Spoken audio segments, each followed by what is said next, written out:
Good morning, everyone. Thank you for joining. This is Seeking Sustainability Live number, 58. Very excited. Today we're talking again. We did one episode about renovating an old Japanese traditional house, and today Stuart Galbraith is joining us. Thank you so much, Stuart. Oh, thank you for having me. And talking again about moving out to the rural area of Kyoto. Is that right? Yes, yes. Yeah. Do you want to start by introducing yourself a little bit? Sure. Well, I'm originally from suburban Detroit in Michigan in the US, and I moved to Los Angeles in 1993 to get my master's degree at USC School of Cinema Television. I'm a film guy, and also around that time, I started writing cinema history books, and I kind of fell into specializing on the subject of Japanese cinema, classical Japanese cinema. So, beginning in 1994, I started coming to Japan for research trips, which basically consisted of going to Tokyo and interviewing old Japanese directors and actors and screenwriters and special effects guys and composers and et cetera. And I really loved Japan, and my stays in Japan became longer and longer over time. Initially, just like a week, and then a month, and then finally 3 months. And I got married to Yukio, Japanese woman, in 2001, and her family has a cosmetics company that has offices in Kyoto. So around 2003, it became more convenient for us to just live in Kyoto. So initially, we moved to the northern part of Kyoto City, an area called Iwakura, and we lived there for about a dozen years or so. And then in 2016, we discovered this Minka. How did you discover it? Oh, in the documentary we'll introduce later, you were saying your wife was just checking available. Well, the story about that is during the time that we lived in the city, one of our main sources of income was we had an Airbnb business. And we had 3 apartments in a house, and we're doing very well. These were all around the Philosopher's Path area. And we were doing well, but the market was becoming oversaturated over time. And so I began to think, maybe since our guests, our feedback that we were getting, they were telling us that they wanted more immersive experiences coming to Japan, particularly because of the over tourism, they weren't as interested in going to Kiyomizu and Kinkakuji and all the usual places. So I thought maybe we could buy and renovate an old farmhouse, but I had no knowledge at all about Minka. I was completely inexperienced. But I asked my wife to keep an eye out on the internet in real estate listings to see if anything turned up. And then in April 2016, she saw a listing, and I said, well, let's go look at it, with no intention at all of buying anything at that point. And for us, it was just a Sunday drive to a part of Kyoto Prefecture that we had never been to before, my wife, myself, and our daughter. So the first thing that happened is Kyoto is the geography is sort of like an upside down U in terms of the mountains. And if you go south, east, or west, it's basically just more urban sprawl. But if you go north, it's like you're in old Japan.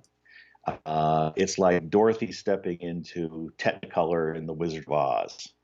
And it's just instantaneous once you pass a certain point.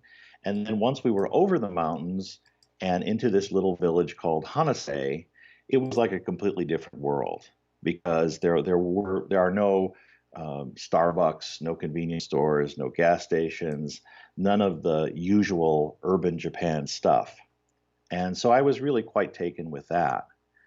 And then when we got to the Minka that we were looking at, I was really bowled over. It was, uh, at the time, it was very dilapidated. A lot of superficial damage. So all the tatami mats were rotten. There was mouse poop all over the place. There was broken glass. All the shoji was ripped. Uh, the fusuma wouldn't slide because things were warped and so on.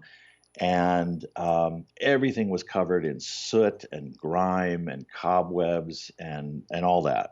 But all the posts and the beams and all the basic stuff was still in really good shape from what I could tell. Uh, and then the realtor showed us the land that the Minka sat on, which in rural Japan, it's never just one plot. It's like all these like little parcels that are put together like jigsaw pieces.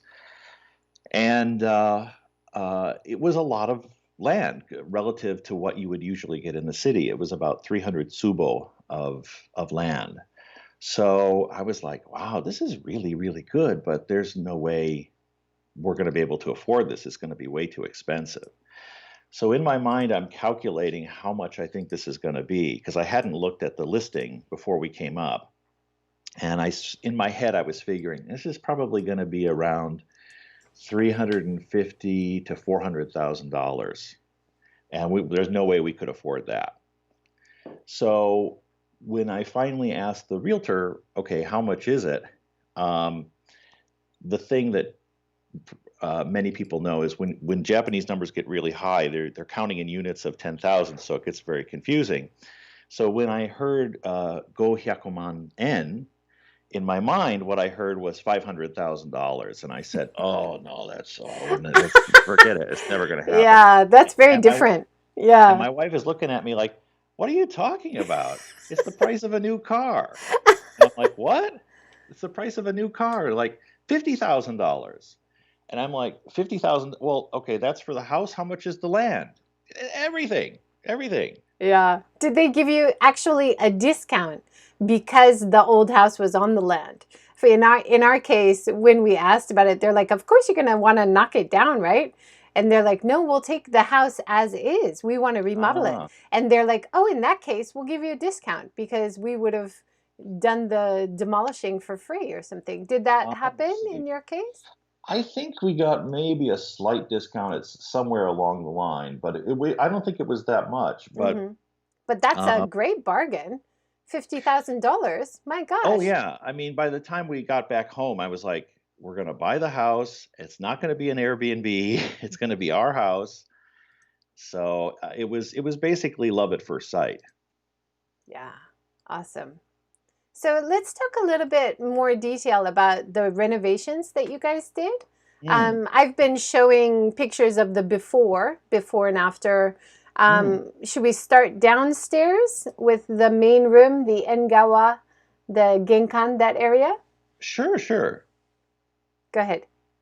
Can you? I, I I I actually I don't see anything, but Yeah, you won't be able to see the images. Sorry. okay.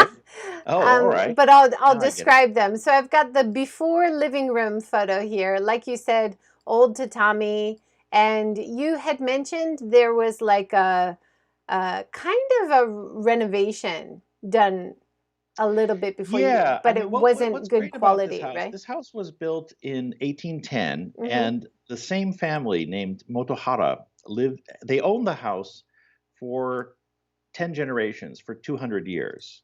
But I don't think they actually lived in the house full time, probably after about 1960 or so. And around that time is when they did really the only sort of attempts at modernization. And in the living room, for instance, one thing that they did, which was very strange, is they covered the irori with cement and put this really awful cheap Japanese stove on top, and then rigged this sort of Rube Goldberg type chimney system that went up a few feet and then went horizontally for like 15 feet and then went up into the loft. but amazingly did not go through the roof. So it actually emptied all the soot into the loft space Oh my and gosh. amazingly didn't burn down the house. What? Yeah. So So that's that was, in the picture I'm showing right now. You can see the old chimney pipe, I assume. I thought it was yeah, just like a pole, like a stabilization pole for that right. room. But that's part of the stove, is it? That's crazy. Yeah. So it was really crazy. So in that case, we decided we really needed a maki stove, wood stove, because the irori is all very nice and traditional and everything, but they don't generate enough heat that we need. So we went with the maki stove, and that was an interesting challenge because I think in the end we ended up getting about 8 or 9 different estimates, and each company had a completely different route that they wanted to where they wanted to put the stove and how they wanted the chimney to go up through the roof. And not only that, but that each company said, "Oh, all of these other estimates, they're terrible. They're not going to work. You're going to burn down the house, et cetera, et cetera." So what we finally did is we went with a company that specialized in Minka Hmm. installation. So it's worked They out really did. well. They did a beautiful job. You've got your stone underneath, really high quality, low soot, low pollution type of stove. I've seen a lot of country houses have these. They look like something you must have, right? Yeah. Well, they're very efficient because pretty much any of the wood stoves today from the U.S., the U.K., Europe, Scandinavia particularly, they're all pretty much the same, and they all pretty much have about 80% efficiency ratings. So when I have my stove going full boil, if I went outside and looked at the chimney, there would be no smoke. That's amazing. So the Yeah. efficiency is really great. I looked into it for our house. We're Mm, living in Hiroshima City, but actually our winters have gotten so mild that it's mm, not actually necessary. But I'll show some of the snow pictures at your place. It gets quite yeah, cold there, right? it does. Yeah. I mean, we've been here for 4 winters now, and every winter has been different from all the others. The first winter, which is where I think most of the photos you might be looking at are from, we had a ton of snow. We had some snow that December, but basically it started snowing on January 2nd and didn't stop until about mid-March. Wow. So it was almost nonstop snow, and we had drifts that were 8, 9 feet high. It was it was crazy. But So then this year we had yeah. no snow in January at all, and most of February. We only had a little bit of snow in late February and early March, so it goes up Yeah. and But down. it does stay cold though.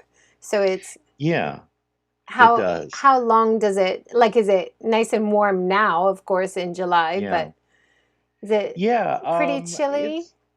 it gets pretty cold in the winter. I would say it hovers around either side of 0 degrees centigrade. And the second winter we were here, we had less snow, but it got really, really cold. It dropped down to about -12 was about the coldest it got. So Wow. we learned a lot about ways to make sure your pipes don't freeze. Yeah. So that became a real issue that we had to deal with. Did you add insulation?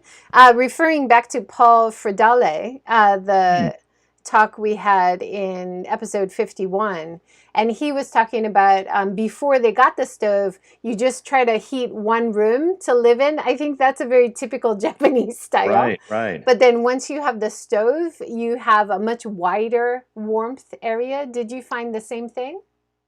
Yeah, I mean, our Minka, what we decided to do, a lot of this type of Minka, people open up their whole house and they have this big, giant, beautiful room, and it looks really great, but in the winter, it's very hard to heat. Yeah. So ours is more like compartmentalized.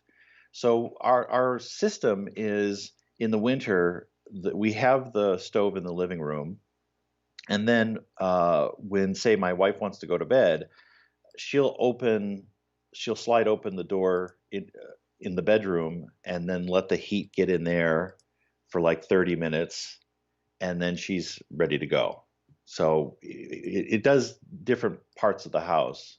It doesn't do the whole house, but parts of the house stay cold. But we're able to supplement that with kerosene heaters and electric blankets and that kind of thing. Yeah, and I saw in one of the photos you have a hot water bottle. I like to do that for a little bit of Yeah, under the blanket heat. right, right. I'm showing the picture now of your finished dining room. So the stove is in the middle. You've got your sofas around. You still have your paper doors, the sliding shoji. Yes, yeah. But you find that it keeps the warmth well enough. Yeah, the interesting thing is when at the time we bought the house, every little square was ripped. Yeah. Everything was all, it was all gone. So we had to have it repapered. And I asked about, well, is there any kind of special shoji that is particularly good for keeping the heat in? And they said, no, no, it's all basically the same. And so it's really just regular shoji paper, but it does an amazing job. It really does keep the heat in. Yeah, people are always amazed when they come to Japan. They're like, how do you survive? You have paper doors. Yeah. And it does seem crazy. Yeah, Uh, and a yeah. lot of people use, I know, double pane glass, and we were advised against it simply because once moisture gets in between the two panes, it can really mess things up.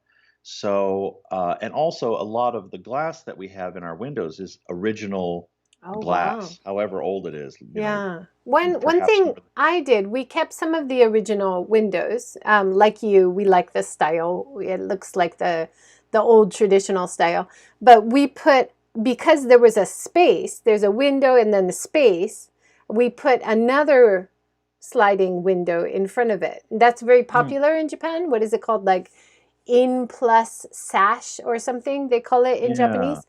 And then that was a really cheap, easy fix. And then now we have like a double window system, so it helps in winter and summer.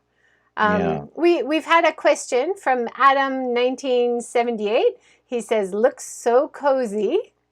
Oh, thank you. And It is. then he says, "How do you procure firewood?" That's a good question. Ah.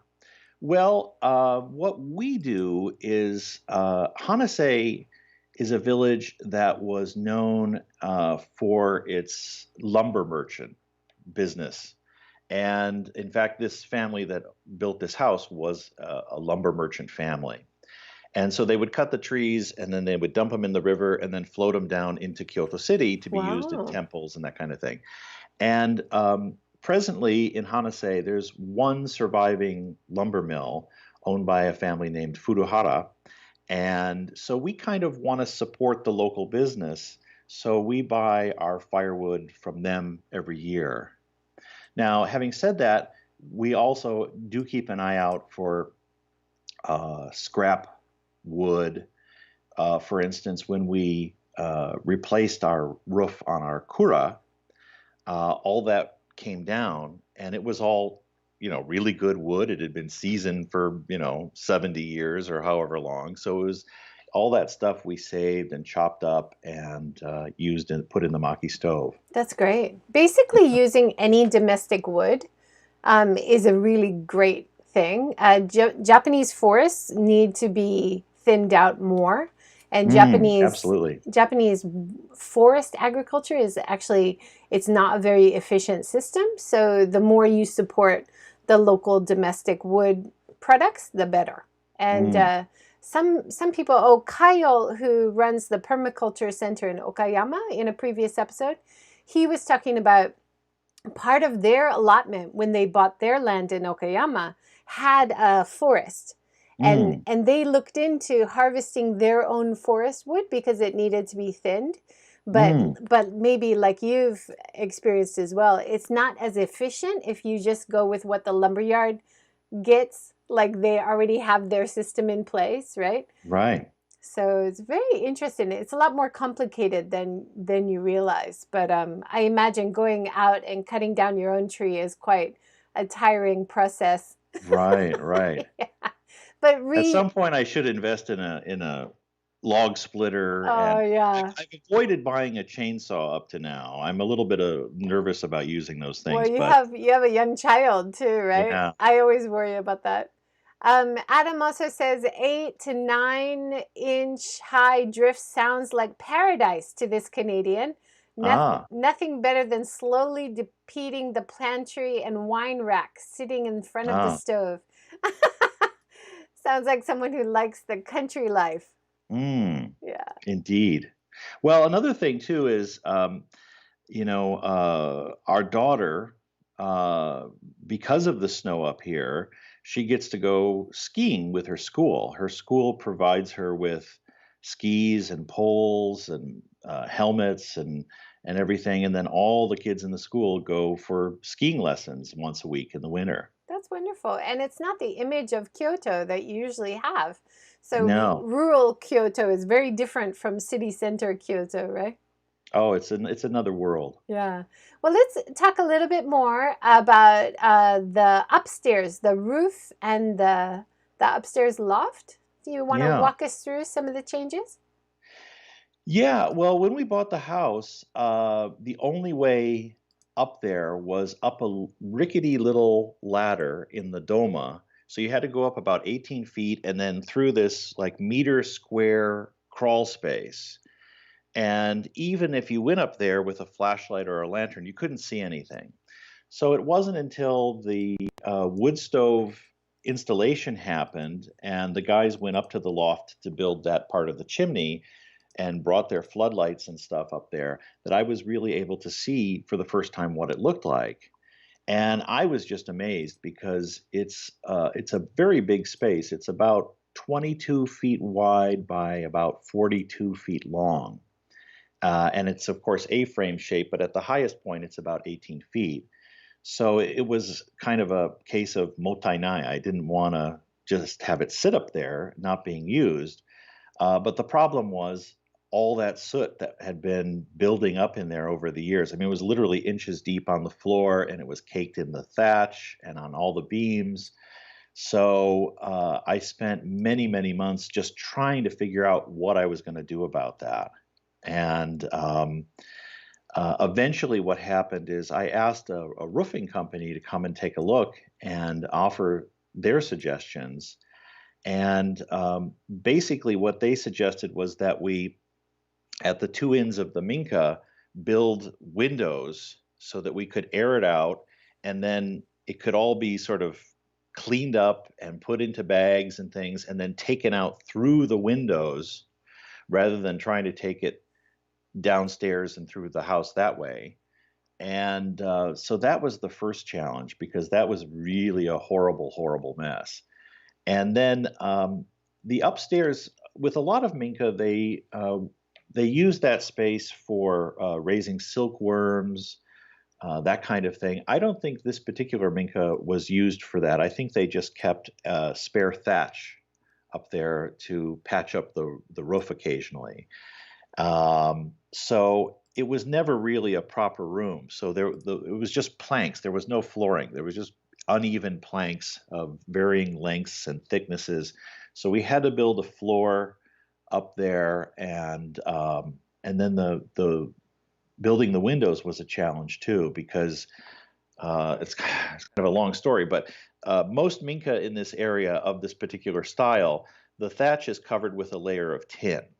So it's a tin roof over the thatch, and the thatch itself is still there. In fact, it's about probably almost a meter thick, but the thatch is there. And then at both ends, there was also tin over what had originally been ventilation space. So when we took that layer of tin off, it was very interesting because originally we were going to build sort of brand new windows, and instead there was all this beautiful hand carved woodwork. And I said, "Oh, we got to keep that." So we built the window around all this stuff that was original to the house that had been covered up for 60 years. Yeah, I'm showing the inside and outside of the roof Mm. work right now. Looks like they did an amazing job. You got some great craftsmen. Yeah, these guys are really amazing because all the scaffolding, it was just wood poles that they wired together, and they did it in like a day. And these guys, it was mainly a crew of three people, and the youngest guy was in his late 50s, and the oldest guy was probably in his mid 70s. And they were crawling around like Spider-Man, the whole time, and carrying heavy things up Amazing. through the window. And it was funny because downriver we had another crew that was doing roof work, and these were all young guys in their 20s, and they were using the traditional uh, steel scaffolding arrangement, and it wasn't really working on a Minka because it was like making things inaccessible for painting and stuff, and they were struggling with it. And so the young guys came over and asked the old guys, can you teach us how to do this? Because Oh, it's that's so so much better. cool. Yeah. Yeah, really good. We've got another question. Wendy has joined us. She says, curious to know how the local village reacted to your interest in this house and if you're still in touch with the family. I think that's a Oh, great question and something you touched on in your documentary about yeah. the local reaction. Do you want to talk about that? Yeah. I mean, I was, concerned about, we wanted to obviously make a good impression with our new neighbors. And we realized for them it must be strange to have their friends and family die off, and then the house is not only sold to strangers but sold to foreigners. So what must that be like for them? And then we come in and we restore a lot, but we also do make changes and we add Western world aspects to the house and so on. And but I will say that we have the village has been really wonderful to us. When we first bought the house, the original plan was it was going to be our weekend and summer and getaway house. But one of the families nearby were so friendly, and they invited our daughter down to the river to go swimming, Oh. and they all became friends really quickly. And then they introduced Sadie to the elementary school and showed her around there, and she loved the school. And actually, the main reason that we decided, I mean, I was ready to move here from the beginning, but in order to convince my wife and daughter, what really made the difference was in the city, our daughter was going to a typical Japanese city elementary school, which is those big cinder block type, fortresses. And there were about 750 kids in her elementary school. And up here, it's a beautiful new school, beautiful wood and everything, and a gorgeous school. And there's only 33 kids when she started. So in her she started, I think, in the fourth grade when we moved up here. So in her fourth grade class, there was Sadie and then four other kids and the teacher. So she basically had 20% of the teacher's undivided attention every day. So she loved that because she's the type of child who really wants interaction with the teacher. She really wants a back and forth kind of conversation. So once she Uh-oh. It looks like we've frozen on your side. We are reconnecting to Stuart right now. Let's see if we can recap some of the. Oh, there, you're coming I back. see you now. Okay, yeah. Okay, you're coming back. Great. Okay, good. Sorry. So you were talking about how the small school individualized attention for your daughter Mm-hmm. has been really good and one of the biggest draws to moving out to the rural countryside. Yes, exactly, exactly. She has benefited enormously. I remember when we lived in the city, she went to go play with some friends and came back really depressed, and we were like, "What's wrong?" And she said, they just wanted to sit on the sofa and play with their cell phones. And but up here, she can run around and play in the river, and she really likes, catching lizards, doing that kind of thing. What a And healthy, nature-based childhood. I love yeah, that. yeah. So it's better for her, and she gets more outdoor exposure outdoors, and things are cleaner, and the school is she's made a lot of really close friendships at school, and Yeah. her teachers are great because um, I feel like, in a way, we're getting a $10,000 to $20,000 a year private school level education at no cost because she's getting so much more attention. And many of the teachers up there are also, I think, a bit more influenced by Scandinavian teaching methods and so on.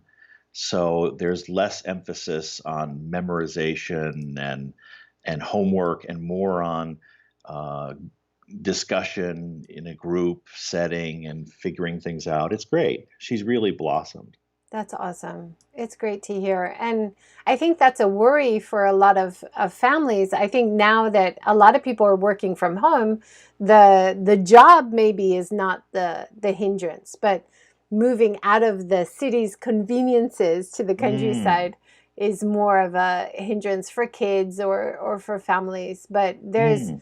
definitely enough fun things to do for kids, right? Yes, well, and for adults too. I mean, I confess that before we made the move, I was a little bit concerned because I didn't want to, wind up like Jack Nicholson in The Shining and Oh, go yeah. a little crazy being out here in the middle of nowhere. But I discovered, I totally love it, and there's always something to do. Yeah. And I think anybody that has a Minka will understand because it becomes this obsession where you're constantly wanting to make little improvements, and when you're not working on one of those types of projects, there's always firewood to stack, or in my wife's case, gardening to do, and weeds to pull and things to plant, and Yeah. so we're And never it, bored. and it's such a healthy, relaxing place to be because of the sounds, right? You've got the Oh, sound of the river, you've got the sound of the forest, just that nature sounds. You're not hearing traffic noise and stuff. Awesome. exactly, exactly. What I like to tell people is that when I moved from Los Angeles to Kyoto, 95% of my stress evaporated. And then when I moved from the city of Kyoto to rural Kyoto, that 5%, 95% of that evaporated. So it's very, very relaxing being up here. Well, awesome. Let's talk a little bit about this interesting photo of your wife in all her emergency gear. Oh, yes, yes. So do you wear that when you fix the house? What's the story No, no, behind no. that? What that Okay. is that she became a member of the Kyoto City Volunteer Firefighting Department. And I think maybe I sent you that photo just as an example of ways that we try to participate and give back to the community. Um, in our case, actually, to be honest, I had a small brush fire a couple years ago. I was burning leaves, and I ended up having to call the fire department to put it out. And so Yukio decided, oh, I'll join the volunteer firefighting department because they were so nice to us and helped us put out Oh, the fire. that's And wonderful. so she really enjoys that. And I think maybe I sent you another photo of a bunch of us wearing green jackets. That's one of the things that I've discovered in rural Japan. You're asked to participate in a lot more community activities. Hmm. And one of those is that we occasionally get together and clean up the mountain pass. We just go up and down the road with tongs and garbage bags and pick up all the cans and plastic wrappers and things that mostly tourists going over the mountain just toss out the window. Why? It's So awful. But Yeah. it's a kind of fun actually Yeah. going out there and going up and down the road and everybody working together and Yeah, we so regularly, in my neighborhood too, we have the regular cleaning days, like once every season, hmm and just cleaning in front of like the main common areas and stuff. There's an interesting picture here. It looks like a delivery truck. Of course, you don't have stores nearby. So mm. is that your portable I'm not sure store? if it's the supermarket truck. It looks Yeah, like maybe. it. Yeah. Yeah, well, we have the in Hanase, we have no supermarket, no convenience store. The nearest supermarket is about 30 minutes away by car. But one of the great things about living in rural Japan now is we have the internet and we can order groceries online. And we have regular grocery delivery once a week from Seikyo. And then we have a supermarket company in this area called Sundaiko that has a little truck that comes once a week. And of course, you can order things from Amazon and the Mikai. And thanks to high speed internet, living in rural Japan is much more convenient and easy. It would have been 50 years ago, it would have been a lot more difficult. But now you can order anything and get it delivered the next day, pretty much. So, That's great. Yeah, we had friends years ago who went to live in a country house in rural Hiroshima, and they couldn't get internet access. So that was just about 10 years ago. So things have yeah. really, really improved. Tell me about your goats. Oh, yeah. Well, we have a lot of space, and we were trying to figure out what we could use it for. And someone suggested that a friend of theirs had some kids, baby goats. And so, yeah, this is another. I think, kind of the theme in a way, in terms of my story, is I knew nothing about Minka going in. I knew nothing about raising goats. I don't have any special carpentry skills or electrical skills or plumbing skills.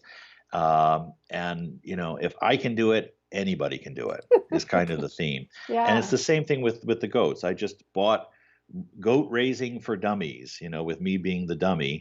And what I ended up doing is this property originally had a barn, but it was torn down before we bought it. However, our next door neighbors uh, own the property, but they're never here. They only come up, very typical rural Japan situation where they come up 3 or 4 times a year to cut the grass, and that's it. But they had a barn, so we asked them, "Can we rent your barn?" And they said, "Sure, no problem. If you can clean it out, you can use it, no problem." So we cleaned out the barn, and that became the home for the goats. And then I had to sort of learn how to build a big goat fence, which was an interesting process. And But the goats are great. They're very easy to raise, and I hope eventually to be able to have goat milk and cheese and learn how to make yogurt and that kind of thing. And again, it kind of goes back to sustainability that we talk about all the time. Mm-hmm. And it's a good way to get rid of your weeds. I heard from Thomas Klepper, Yeah. who joined the series a couple times. He's a farmer in Onomichi area of Hiroshima, Mhm. and he has goats, and he often lends them out to people who need weed control, and they clear the area of weeds, so they'll eat Yeah. anything. Well, they're very picky eaters. They're Are not they're they? not like sheep. Okay. Sheep are sort of lawnmowers, and goats, what they don't graze, they browse is the term. And they tend to be very picky about what they eat. They love vines, for instance, for some Oh, reason. And we have interesting. a big problem with vines growing everywhere, and they love the vines, but they won't touch a lot of grass and things that you wish they would. Hey, eat over here, eat over here. So, Oh, that's interesting. But then, when they eat the things that you don't want and then they create manure, which is good for the ground, it's all right, part of the circular agriculture. right. I've got a picture here. It looks like your upstairs bookshelves or DVD Oh, shelves? yeah, that's actually the second floor of the Kura. Ooh, looks Yeah, great. so again, because I'm a film guy, I needed a place for all my DVDs and Blu-rays. So that became I just built shelves up there, and that became the video library. Yeah, So, awesome. So you yeah. found you've got enough space. You were able to use both the main house and the CUDA, and then there was a Mhm. stable that you renovated as well. Is that right? To guest room? Stable. Oh, yeah. Well, the Minka itself, there was because it was Edo period, you know, construction. It had a stable for the cow or the horse or whatever. And at some point in the probably early 1960s, the original family converted it into a tatami bedroom, and it really didn't match the rest of the house. It was very early 1960s kind of stuff. And in fact, one of the interesting things is that when we did the initial renovation, all of the material that had been put in the 1960s was in terrible shape. It was all rotting and warped and discolored, and all of the stuff that was original to the house, the original beams and everything, everything was perfect. Mm. So when we tore some of that stuff out in that particular room, they had a low ceiling in there that was all coming apart, and so we tore all that out. And underneath were all the original beams, and a much higher ceiling, and it looked great. Isn't that So amazing? Because we had that same experience in our house. And they were saying the 1970s, 80s time when they renovated all that stuff, let's get rid of it. And once that was out and you saw the original woodwork and the beams yeah, especially, and they yeah, were fitted together like jigsaw puzzles, they didn't use right, nails, it's right. amazing. So now I'm showing some of the woodwork you can see in your ceilings. Mm, You had some great craftspeople helping to really leave some of the beams exposed black, and then the white plastering work in between looks right, right. beautiful. We were very lucky because we had a lot of people, when they renovate a Minka, they get specialists in Minka, and we couldn't afford anything too expensive. And our renovation crew had never done a Minka, but they wanted to learn. They wanted to learn how everything, as you say, was pieced together and study it. So they were actually very enthusiastic about the project because it was an opportunity for them. Yeah, great. It's wonderful to find people willing to help with traditional things.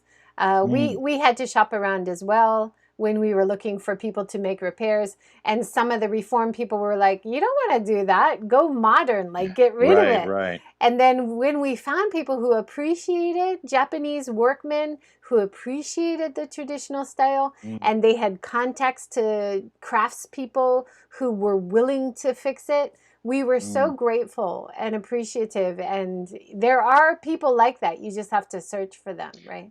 Exactly, exactly. We were really lucky because I think I was trying to, my basic approach with this house is that anything that was original to the house, 19th century, even into, pre-war 20th century, all of that stuff I wanted to preserve and keep and restore.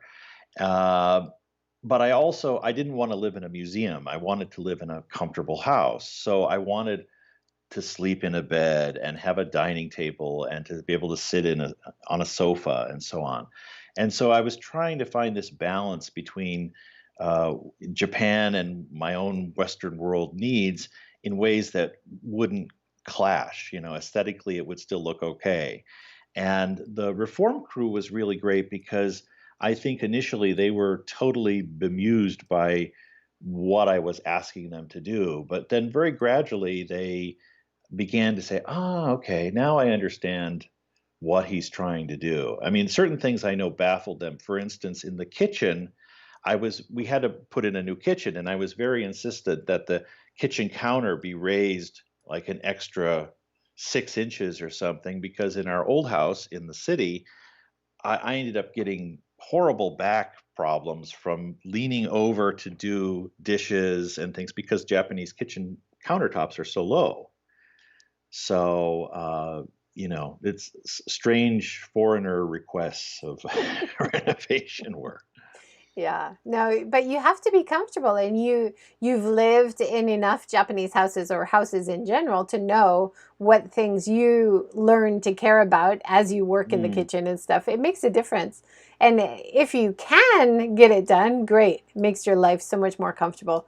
mm. I'm showing the upstairs when you show movies, you have like a screen. Is that in the Yeah, loft? yeah. So that space ended up becoming our screening room, home theater. And I think that picture's a little bit old because we now have like 7 or 8 chairs up there. So in the pre-COVID pandemic days, we would have guests up there and we'd all get together and watch movies. And it's a perfect space for that because we have the nice 10-foot screen and the 5.1 sound and stuff. Oh, And fantastic. actually the thatch is really great for the sound. It keeps all the sound Wonderful. Yeah. great. So the traditional straw insulation was actually very good, even in the modern world, eh? Yeah, you can use it as you could record record albums or whatever you want up there. Like a natural That's awesome. studio space. Yeah. We've got about 15 more minutes. Let's talk about your documentary that you're doing. Can you Hmm. introduce the project to us? Well, it's what it is right now is a documentary pilot for a proposed 10 episode documentary series. It's called The Minka of Gaijin Alley, and it's basically a look at foreigners living in rural Japan, people who have decided instead of living in one of Japan's megalopolises, to move to rural Japan, usually to restore old Minka, and people who have built these amazing lives as organic farmers, as traditional Japanese potters, musicians, artists. People are doing all kinds of amazing things. And the reason that I did this project is um, my experience and our experience as a family has been so overwhelmingly positive and life changing that I wanted to share not just our story, but the stories of other people that we've met along the way, and to encourage those people that have sort of been on the fence and are thinking, I want to do this, but can I do it? And again, as I said before, I'm like the perfect example. If I can do it, anybody can do it because I really went in with no knowledge at all about Minka. My Japanese is terrible, et cetera, et cetera. And I was able to do it. So, and also because when we moved here initially, on our street, in the road in front of our house, the two houses to the west of us were both empty. The two houses across the river were both sitting empty. The house on the other side was sitting empty. And these are, beautiful, beautiful houses that in 5 or 10 years are just going to fall to the ground. So I really think that it's a much easier transition than people realize, and it's much more rewarding than perhaps people realize. So I just wanted to do something that would encourage people to really seriously consider using these examples in the show. Yeah, and it's in the documentary. Thank you so much for letting me have a sneak peek Hmm. and showing some of the photos from the video. I know it's not released yet, but you also talk to some local Japanese people, and they give some insight about how none of the houses used to be empty, and there Yeah. used to be a lot of people working here. Can you talk about that a little bit? Well, in this area, they had, as I mentioned before, there was a big lumbering business village. And so they had a lot of people employed, including immediately after the war when they were rebuilding the country. So right now, Hanase has a population, I think, of about 200 people. And yet you have all these empty houses and 33 kids at the school. I think the local villagers told me that there were like, two or 300 kids in the village at one point. So I think it's a very typical case where if you had, say, just 20 families with kids moving here, it would change everything very dramatically. And I'm also very optimistic. I think that people talk about the decline of the population and rural areas, but what I actually see are more and more foreigners and even more Japanese moving into rural Japan, and they're doing it because they're able to work from home with high-speed internet. They're interested in sustainability issues and farming and creating a better life for their children. So I think it's actually leveling off and is even going to gradually get better. I hope so. And I think especially with coronavirus, when you have to social distance anyway, you have to work from home anyway. And Right. why not be out in the beautiful countryside? Why not grow some of your own vegetables? Yeah, yeah. Why not have that higher quality of living and be able to continue work? So hopefully the work restrictions on having to go in the office will help Mm. get people more out into the Absolutely. rural I mean, areas. it's really not a great hardship for us self-quarantining here, but I can't imagine what it would be like if you lived in Tokyo in a tiny little studio apartment. And but here it's fine. It's not that much of an adjustment. Yeah, you did mention sometimes if you do have to work in the city, like your wife's situation has been a bit Mm. difficult, if you have a fallen tree or something. Yeah, I mean, we had about 2 years ago, we had a major typhoon come through, and it knocked down, supposedly in the Kyoto. I don't know if it was Kyoto prefecture or what, but they said around 500,000 trees came down, and Wow. I'd believe it. Uh, it knocked out our internet and cell phone and everything for about 9 days.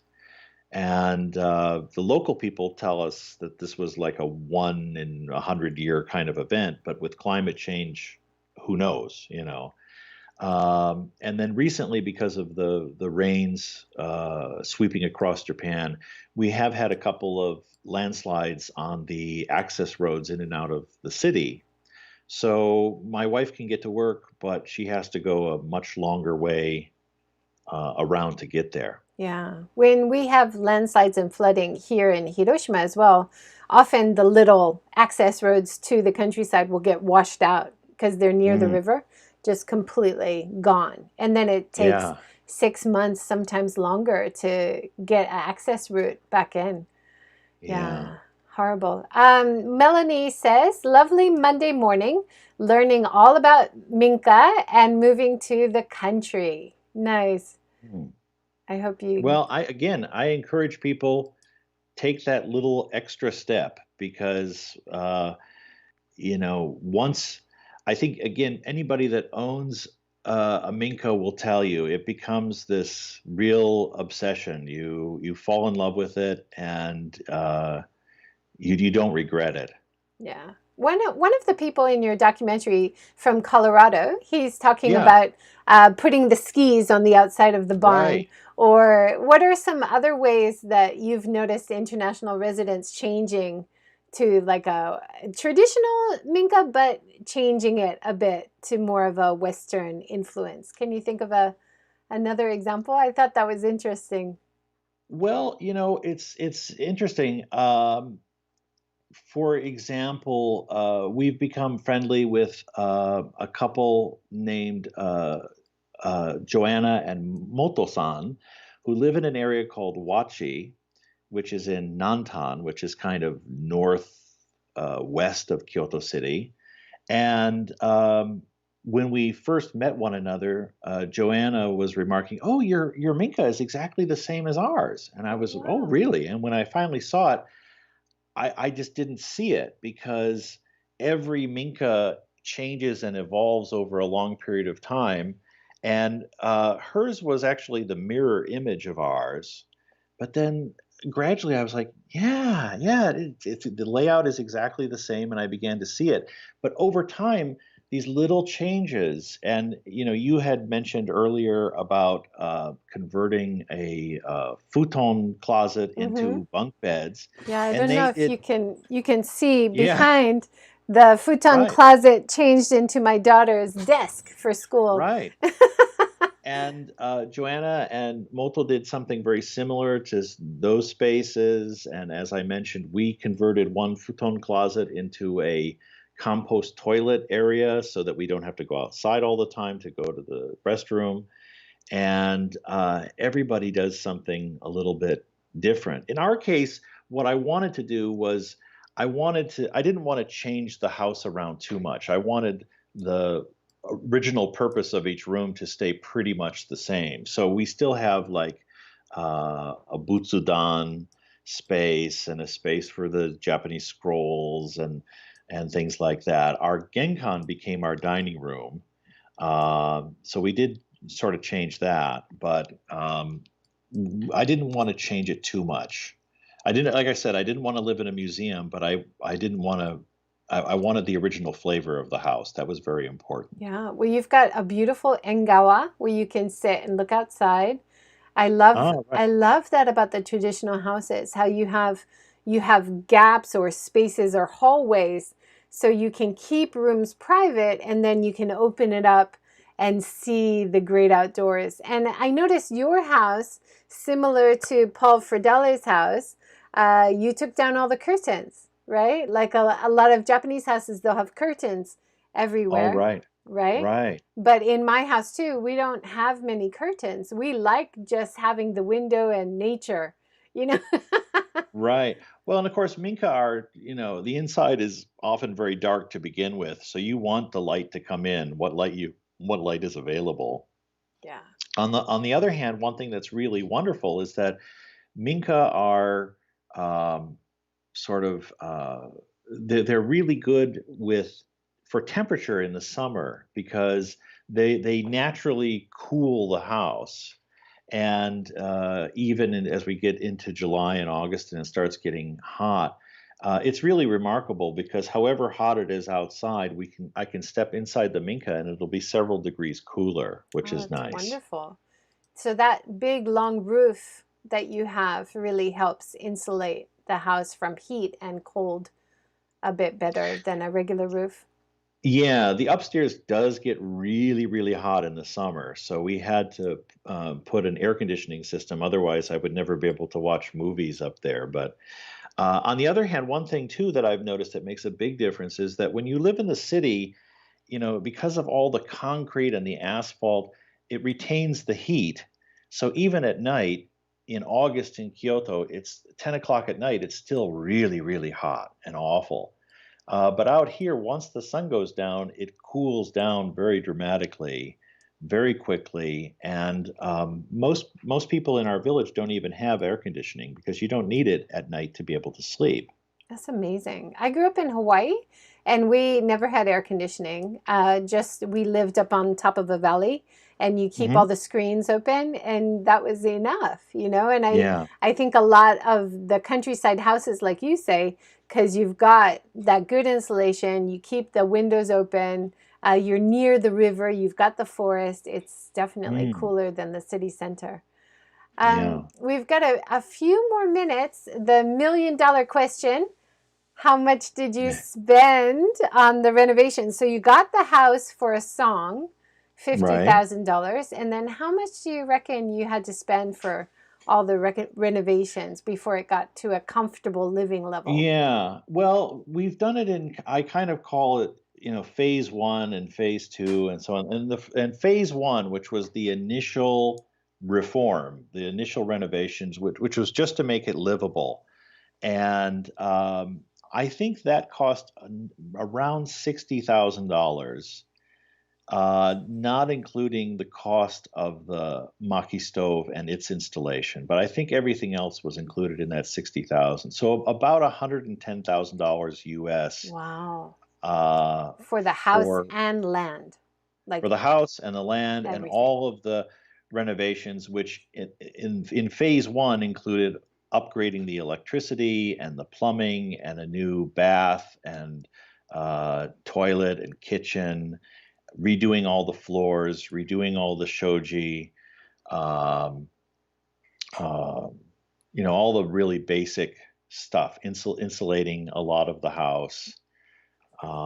So What a bargain. Like yeah, seriously, no, compared it to just any amazes me that. house in the States, you're not going to get the quality and the location and the land for that, right? No, it's amazing. And I mean, I have friends who live in Los Angeles or New York who are paying $3,000 a month in rent, which is amazing. One other thing that's really interesting is that because of the crazy Japanese system in which these houses are considered to have no value and the land has almost no value, um, one of the things that continues to be very affordable is that our property taxes are hilariously low. Our annual property taxes last year were 80 yen, so less than $1. What? Yeah. That's amazing. Ah, What? yeah. Wow.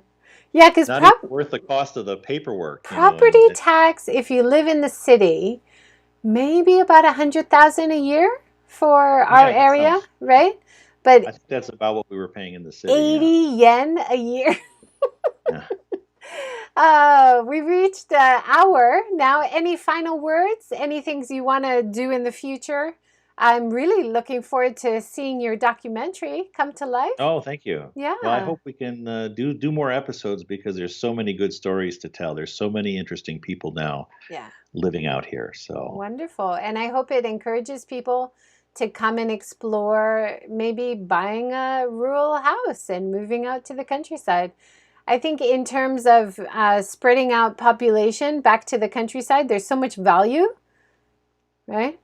absolutely, yeah, yeah. Yeah. I mean, it's really for me, it has been almost 100% totally positive, life-changing experience, and so I definitely encourage other people to look into it, and you won't regret it. That's wonderful. And I'll put the link below to your blog about remodeling your house. Oh, that's great. Yeah, Yeah. I need to update it, but Yeah. so, Well, really informative and very interesting. Thank you so much for joining and giving us oh, the thank you for insights. inviting me. Yeah. And for telling us about your upcoming documentary. It's very exciting as well. Oh, thank you. Thank you so much. Thank you, everybody, for watching. And join us again tomorrow at 9 a.m. We talked to Mary Popeo about peace tours in Hiroshima. Thank you so much, Stuart. Have a good day. Thanks. Bye bye. Bye, everyone. Have a good day.